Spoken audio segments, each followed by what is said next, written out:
So this is a 100 watt mono audio output class D amplifier board and আজকে আমি বানাতে যাবো এই এসএমপিএস সার্কিট থেকে একটা এমপ্লিফায়ার বোর্ড। এটা হচ্ছে কম্পিউটারে একটা আনইউজফুল এসএমপিএস এর সার্কিট যেটা আমি আমার ওল্ড পিসি থেকে কালেক্ট করেছি। অ্যান্ড আজকে আমি যে এমপ্লিফায়ারটা বানাবো তার প্রত্যেকটা কম্পোনেন্টস আমি এই সার্কিট থেকেই ব্যবহার করব, বাইরে থেকে কোনো কম্পোনেন্টস আমি ব্যবহার করব না।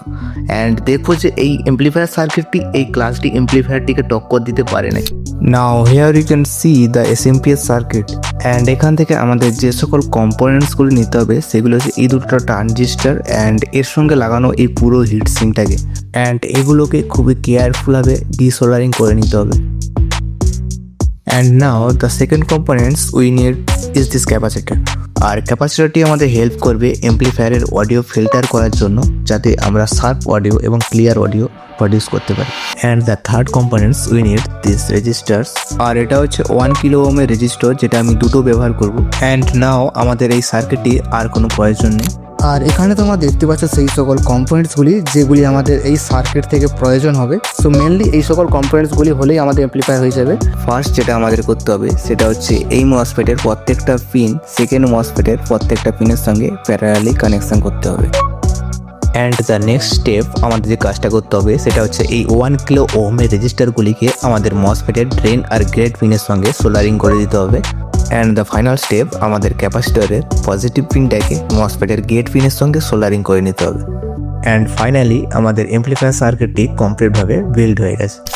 অ্যান্ড নাও আমি একটা 3.7 ভোল্ট ব্যাটারি নিয়ে একটা ব্লুটুথ কার্ডের সঙ্গে কানেক্ট করে দিয়েছি, এটার মাধ্যমে এমপ্লিফায়ারটিকে ইনপুট দেওয়ার জন্য। আর এখন আমাদের এই ব্লুটুথ কার্ডটিকে কিছু এইভাবে এমপ্লিফায়ারের সঙ্গে কানেক্ট করে নিতে হবে।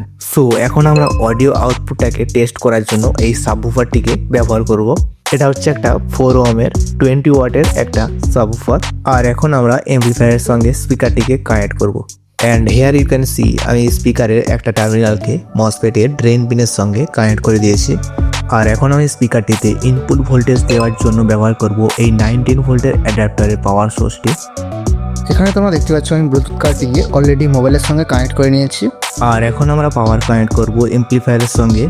সো এমপ্লিফায়ারের মসফেটের সোর্স পিনের সঙ্গে আমরা নেগেটিভ পিনটাকে কানেক্ট করে দেবো, আর পজিটিভ পিনটাকে আমরা স্পিকারের সেকেন্ড টার্মিনালের সঙ্গে কানেক্ট করে দেবো। অ্যান্ড চলো দেখা যাক স্পিকারের ফাইনাল আউটপুটটা কীরকম আসে।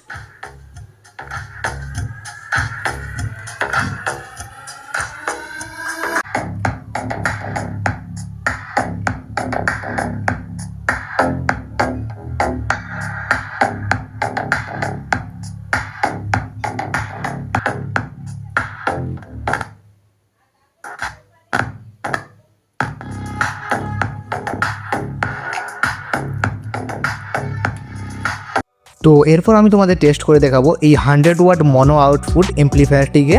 তো এতে লাগানো হচ্ছে TP3116D2 এমপ্লিফায়ার আইসি, যার ফলে এটি 100 ওয়াট মনো আউটপুট দিতে পারে।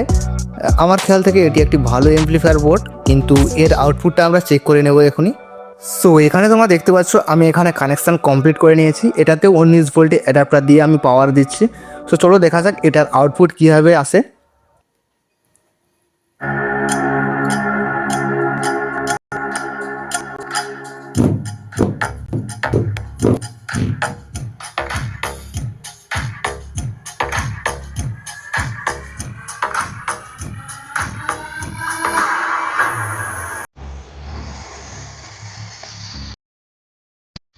সো এখন আমি দুটো এমপ্লিফায়ারকে পাশাপাশি চালিয়ে তোমাদের দেখাচ্ছি কোন এমপ্লিফায়ারটা ভালো হবে, তোমরা নিজেরাই ডিসিশন করো।